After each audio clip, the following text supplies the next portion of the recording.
یہ کتے بلی کا کام ہے. اب نکاح کریں گے تو یہ ٹینشن ہے. اگر بالفرض انبن ہو گئی تو بیگم نے آپ کی ایسی کی تیسی کر دینی, ایسی واٹ لگانی ہے کہ نسلیں یاد رکھیں گی. تو بھائی اب ایک ہی حل ہے آپ کے پاس, زنا کر نہیں سکتے, نکاح کرو تو پھر لبرل لڑکیوں سے اور سلیو لیس کپڑے پہن کے گھوم رہی ہیں اور اسٹائلش, جیسے آج کل فلمیں دیکھ دیکھ کے نا ہر ایک کو وہی چاہیے جو جس کو ایوارڈ مل رہا ہے حسن کا, اسی ٹائپ کی اسٹائلش قسم کی لڑکی چاہیے. وہ ٹھڑک تھوڑی سی تمہاری اس سے وقتی طور پہ پوری ہو جائے گی, اس کے بعد جو تمہارا سر بجائے گی نا وہ گنجا کرے گی تمہیں, تمہاری نسلیں یاد رکھیں گی, کیونکہ کوٹ کس کا ساتھ دے گی, اس کا ساتھ. حتیٰ کہ اگر اس کو کوئی انکل پسند آ گئے آپ کچھ بھی نہیں بگاڑ سکتے اس کا. میں کیا بتاؤں جو میرے پاس کیسز آتے ہیں, نہیں دل چاہتا کیونکہ برائی کو بیان کرنے سے کیا پھیلتی ہے, میرا دل چاہتا ہے کبھی میں بٹھا کے نا اس کو لائیو کر دوں کہ یہ ہو رہا ہے مارکیٹ میں, کیا ہو رہا ہے, اچھے اچھے گھروں کے جو کیسز آ رہے ہیں. کیونکہ یونیورسٹیوں میں لبرل بنایا جا رہا ہے لڑکیوں کو, براڈ مائنڈڈ بنایا جا رہا ہے. تمہارے بھی وہی رائٹ ہیں جو مردوں کے آنکھوں میں آنکھیں ڈال کے بات کرو. پھر جب وہ آنکھوں, پہلے زمانے میں یہ سکھایا جاتا تھا شوہر تو گویا مجازی خدا ہوتا ہے.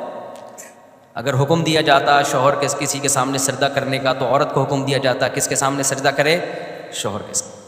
ساس ماں کی جگہ ہے. ایک بہت بڑے گورنمنٹ کے آفیسر آئے کچھ دن پہلے ملنے کے لیے, بہت بڑے آفیسر ہیں. میں نے ان کی بچی کا نکاح پڑھایا, اور کیوں پڑھایا مجھے پتا ہے, بندہ بڑا خاندانی ہے. انہوں نے کہا میں نے اپنی بیٹی, بڑی ایجوکیٹڈ لڑکی ہے ان کی بیٹی بھی ایجوکیٹڈ, خود بھی بہت بڑے آفیسر ہیں. کس ڈپارٹمنٹ میں یہ نہیں بتاؤں گا, ظاہر ہے پھر کسی کا راز فاش کرنا صحیح نہیں ہے, اور بہت پاورفل آدمی ہے. کہتے ہیں میں نے اپنی بچی کو رخصت کرتے ہوئے نا یہ بتایا کہ تم نے ساس کی خدمت اپنی ماں سے زیادہ کرنی ہے. ایک پڑھی لکھی لڑکی کو پڑھا لکھا باپ بولو سمجھا. انہوں نے کہا میں چونکہ کاؤنسلنگ بھی کرتا ہوں نا, گھروں کو جوڑنے کا کام کرتا ہوں, آج کل جو گھر انہوں نے بتایا ان کی رپورٹ ہے کہ زیادہ جو ٹوٹ رہے ہیں وہ لڑکیوں کی مائیں توڑ رہی ہیں. سمجھ میں آ رہی ہے بات؟ جہاں سسرال کی 2 شکایتیں کی, بجائے اس کو حل کرنے کے یا تھوڑا سا بچی کو صبر کی تلقین کرنے کے, ماں اور زیادہ اس کو بھر کے بھیجتی ہے کہ اب اس طرح کر رہا ہے. اب اگر ساس یہ بات کرے نا تو یہ لکھ کے چلی جائے یہ والی گالی, دیکھیے یہ والا پورا سینٹینس پورا دہرا دینا اس کو. سمجھ میں آ رہی ہے بات؟ اب اگر تیرا میاں کچھ اونچ نیچ کرے نا, عید پہ تھوڑا سستی شاپنگ کرا دے, تو یہ ہے, یہ برگر کی قیمت چل رہی ہے, یہ کلفٹن میں جو ایک جوڑا اس کی یہ قیمت چل رہی ہے, اتنے پیسے تو کم از کم بنتے ہی ہیں. تو وہ مجھے بتا رہے تھے, میں نے بچی کو رخصت کیا تو میں نے بتایا اس کے ساس سسر کو بٹھایا, کیا صحیح ہے تمہارے ماں باپ ہے, باپ اپنی بیٹی کا گھر بسانے کے لیے, ماں کو اپنی بیٹی کا گھر بسانے کے لیے عقل مند ماں باپ کو اپنا حق چھوڑنا پڑتا ہے. بیٹا ہم بلا رہے ہیں اور ساس منع کر رہی ہے تو مت آنا, کیونکہ رہنا تم نے کس کے ساتھ ہے, مائیں لڑتی ہم اپنی بیٹی کو بلا رہے ہیں, ساس کون ہوتی ہے روکنے والی. چھوڑو یار اس ٹیکنیکل بحث کو چھوڑو, ابھی فائدہ بچی کا کس میں ہے, زندگی کس کے ساتھ گزارنی ہے اس نے, وہاں گزارنی ہے نا, وہاں گزارنی ہے زندگی. تو ان کو ایڈجسٹ ہونے دو وہاں پہ, اس کو کل عیاشی کرے گی وہ وہاں پہ, ابھی بچی ہے تھوڑی بڑی ہو جائے گی تو اسی نے سنبھالنا ہے سب کچھ. ساس تو مر جائے گی بیچاری تھوڑے دنوں میں, وہ ہمیشہ کے لیے تھوڑی ہے. تو وہ گورنمنٹ کے آفیسر تھے, اتنا ایجوکیٹڈ آدمی, اور اس کی بچی بھی بڑی پڑھی لکھی. میں نے کہا یار خاندانی ہے, اٹ از کالڈ خاندانی, اور خود بھی بیوہ سے شادی کی ہوئی اس گورنمنٹ کے آفیسر نے. اس لیے جو لوگ حکومت کو ہر وقت برا بھلا کہتے ہیں نا, حکومتی لوگوں کو, سرکاری لوگوں کو, بھائی سارے برے نہیں ہوتے, سوتیلے بچے پالے ہوئے ہیں. میں نے کہا بڑا خاندانی آدمی ہے بھائی. تو خیر, تو بیوہ سے کی ہے, اس کے بچوں سے کو پالا بھی ہے, بڑا بھی کیا ہے, تو ہر جگہ بڑے بڑے خاندانی لوگ ہیں. خیر, تو اب میرے بھائی آپ کے پاس تو آپشن نہیں ہے, قانون کو آپ درست کرو, تو خاندانی جگہوں پہ کیا کرو, شادی.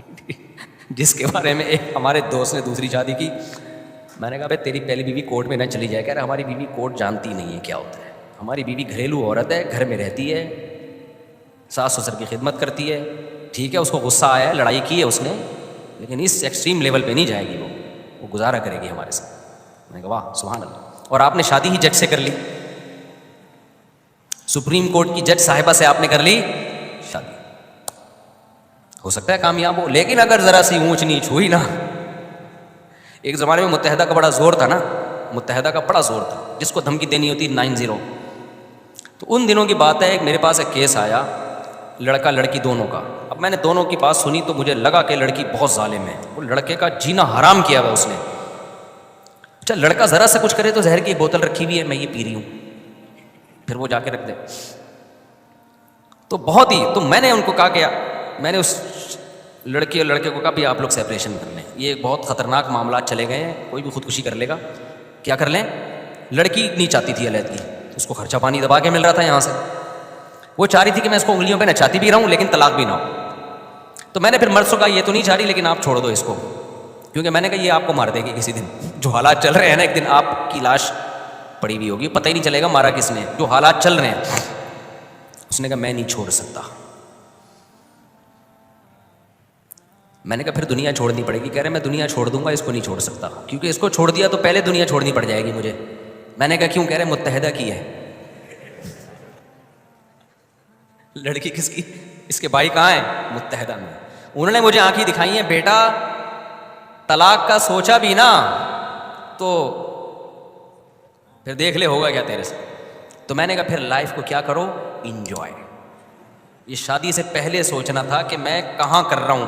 شادی ایسی جگہ کرو جس کو اپنے کنٹرول میں رکھ سکو. اب تو آپ نے، میں نے کہا کام ایسی جگہ کیا ہے کہ اگر میں نے ڈیورس کا مشورہ دیا تو کل اخبار میں میرا نہ کہیں نام آ رہا ہو. میں نے کہا نکل بھائی پتلی گلی سے نکل یہاں سے. بتانا بھی نہیں کسی کو کہ مفتی صاحب کے پاس گئے تھے. اخبار میں کراچی میں نام آتے ہوئے دیر نہیں لگتی. اچھا بلا ہنستا بلا بندہ اگلے اخبار میں آیا ہوتا ہے. تو شوق تھا نا بہت اونچا ہاتھ مارنے کا. ایک صاحب نے کہا میرا بریگیڈیئر کی بیٹی سے کا رشتہ آیا ہوا ہے. میں نے کہا تیری اوقات بریگیڈیئر والی ہے نہیں. ایسے ہوتے ہیں کیس. مجھے پورا تو واقعہ یاد نہیں ہے، یا تو بھی کوئی بریگیڈیئر لیول کا آدمی ہو. میں نے کہا کم بخت تو بریگیڈیئر کی بیٹی سے شادی کرے گا، بن گئی تو بہت اچھی بات ہے، موجہ ہی موجہ، نہیں ہوئی تیری کیا اوقات ہے یار. بریگیڈیئر صاحب ایک دن کیا کر دیں گے تجھے؟ غائب مارکیٹ سے شارٹ. میں نے کہا یاد ہے تو بھی کوئی بریگیڈیئروں سے تیرے تعلقات ہو نا، تو بھی اسی، تیرا ابا بریگیڈیئر تھا یا کرنل تھا. چل بریگیڈیئر نہیں تھا تو کرنل تو ہو نا. تو اس لیے بھائی جب کورٹ نے ساتھ دینا نہیں ہے، کورٹ سارا فیور کرے گی کس کو؟ عورت کو. تو بھائی پھر ایسا کام کرتے کیوں ہو جو بعد میں افورڈ نہیں. اس لیے دیندار لڑکیوں سے نکاح کرو، گھریلو لڑکیوں سے نکاح کرو جن کی دوستیاں نہیں ہیں، پردے دار ہیں، حیادار ہیں، نمازی ہیں، اس کے بارے میں امید ہے کہ وہ اللہ رسول کو دیکھے گی. اور خواتین سے بھی میں کہتا ہوں کہ مردوں میں ٹھیک ہے عدالت عورت کا ساتھ دیتی ہے، لیکن اگر کوئی لبرل آدمی ہے، بندہ ٹھیک نہیں ہے، تو وہ تمہارے ساتھ وفا نہیں کرے گا. عین ممکن ہے شادی ایک ہو اس کی اور لڑکیوں سے 20 لڑکیوں سے چکر چل رہے ہوں. یہ چیز عورت کو پاگل کر دیتی ہے. سوکن سے بھی عورت برداشت نہیں، عورت سوکن کو بھی برداشت نہیں کرتی، لیکن 6-7 مہینے سال کے بعد برداشت ہو جائے گی. گرل فرینڈ کا سیٹ اپ ایسا ہے کہ جب عورت کو پتہ چل جائے نا میرا میاں ہے ہی ٹھرکی، پھر عورت کے لیے روزانہ ایسے جیسے آگ کے انگارے پہ، آج پتہ نہیں کس سے بات کر رہا ہے، کل پتہ نہیں کس سے تعلق. سوکن کا تو ایک حد تک ہوتا ہے نا، اس کے بعد چلو بھائی اب کمپرومائز کر لیتی ہے. اسلامی سوسائٹی میں ہمیشہ سے مرد زیادہ شادیاں کرتے آئے ہیں، عورتیں برداشت کر لیتی ہیں، نارمل ہو جاتی ہیں تھوڑے دنوں میں. لیکن یہ جو گرل فرینڈ ہے نا اس میں نارمل نہیں ہوگی وہ، کیونکہ اس کی تو کوئی انتہا، کوئی خوبصورت لڑکی آئے گی، عورت کو اپنے شوہر کے بارے میں خطرہ ہوگا کہ یہ ٹھرکی اس کو دیکھ رہا ہے، یہ جا رہا ہوگا ہر وقت یہ خطرہ، آج رات 2 بجے دیر سے کیوں گھر آ رہا ہے، پتہ نہیں کہاں بیٹھا ہوا تھا یہ تو یہ زندگیاں برباد کر دیتی ہیں. تو اس لیے بھائی آپ کے پاس تو یہی آپشن ہے اب کہ نکاح کرو، دیندار گھریلو جگہوں پہ جاؤ. اور لڑکیوں کو بھی چاہیے کس کے پاس جائیں؟ گھریلو دیندار آدمی دیکھیں. اچھا بعض خواتین دیکھ رہی ہینڈسم ہونا چاہیے، دین نہیں دیکھ رہی. وہ ہینڈسم اگر تمہیں اچھا لگ رہا ہے نا 20 لڑکیوں کو اور کو اچھا لگ رہا ہوگا اور سب لائن مار رہی ہوں گی. آج کل لڑکیوں میں بہت کم لڑکیاں جو صرف میرا بیان سن رہی ہیں وہ نیک ہیں، ان کے علاوہ جو لڑکیوں کا جو چل رہا ہے نا سیٹ اپ، وہ یہ چل رہا ہے کہ تھوڑا سا ہینڈسم ہے نا تو لائن مارنے میں ذرا بھی ٹائم، بولو یقین نہ آئے، آپ ایک اپنی ٹک ٹاک پہ ویڈیو بنا کے ڈال دو، اگر آپ ہینڈسم ہو نا تو آپ نیچے کمنٹس میں اتنی لڑکیوں نے لائن ماری ہوئی ہوگی اپنا نمبر دے دو، اپنا نمبر دے دو. تو کوئی خاتون جب ایسے مرد سے نکاح کرے گی تو بھائی صرف آپ ہی کو اچھا نہیں لگ رہا، آپ کے علاوہ بھی 20 کو اچھا لگ رہا. اگر یہ دیندار ہوگا تو آپ پہ گزارا کرے گا، دیندار نہیں ہوگا تو شادی آپ سے کرے گا اور گپ شپ، کیونکہ بیوی سے گپ شپ لگانا دنیا کا سب سے مشکل کام ہے. وہ بہت کوئی دیندار ہوگا جو بیوی کو ٹائم دے گا. ورنہ جو چیز حاصل ہو گئی ہے, جو ٹھرکی لوگ ہیں وہ کہتے ہیں یار یہ تو اپنی ہے نا, یہ کوئی بھاگی تھوڑی جا رہی ہے. تو گپ شپ تو ادھر لگائے گا جو فیس بک پہ رابطہ کر رہی ہے, ٹک ٹاک پہ رابطہ کر رہی ہے, فون پہ رابطہ کر رہی ہے, گپ شپ تو ادھر لگائے گا. پروگرام تو بڑھ گیا. جب آپ نے کسی لبرل سے شادی کر لی تو پروگرام تو کیا ہو گیا, وہ تو بڑھ گیا بھائی. تو اس لیے ریلیشن کس سے قائم کرو بھائی. اور قرآن کی آیت یاد رکھو, الطیبات للطیبین والطیبون للطیبات. پاکیزہ مردوں کو رغبت پاکیزہ عورتوں میں ہوتی ہے, اور پاکیزہ عورتوں کو رغبت پاکیزہ مردوں میں. ناپاک مردوں کو رغبت ناپاک عورتوں میں, اور ناپاک عورتوں کو رغبت ناپاک مردوں میں ہوتی ہے. تو یہ اللہ, یہ سورہ نور کی آیتیں یاد کر لو.